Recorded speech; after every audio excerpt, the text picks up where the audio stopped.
जलपरी बिस्मिता पधार रही है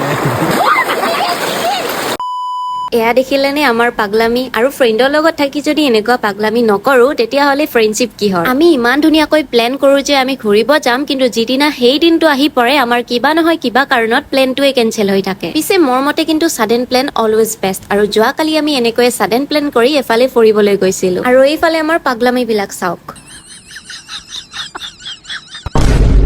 পিছে আমি যোৱাকালি যাব ওলাওতেও বৰষুণ দিয়াৰ বাবে আমি যাও নাযাও বুলি লাষ্টত যি হয় দেখা যাব বুলি আহি গলো আৰু আহি পাই এন্ট্ৰিটো মাৰি কেনে আমি সিধা আহি গলো এই ঠাইটোলৈ আৰু এই ঠাইটো কোনে কোনে চিনি পাইছা প্লেছটোৰ নাম কমেন্ট কৰি জনাবা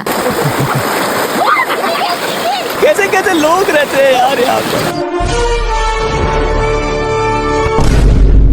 আৰু তাত গৈ পোৱাৰ পিছত আমি গোটেই কেইটাই পানী দেখি ইমানে এক্সাইটেড হৈ গলো আৰু তাৰ পিছত আমাক কোনে মাতে গোটেই কেইটাই যি বিন্ধি গৈছিলো সেই ভাজে ডাইৰেক্ট পানীত নামি গলো পিছে আমাৰ তালৈকে গৈ পাওতে ইমানে লেট হৈ গৈছিল যে আমি বহুত বেছি সময় তাত নাথাকিলো আৰু আমি সোনকালেই তাৰ পৰা ৰিটাৰ্ণ হলো বাৰু আজি ভিডিঅ'টো এইখিনিতে শেষ কৰিছো আকৌ লগ পাম নেক্সট ব্লগত তেতিয়ালৈকে বাই বাই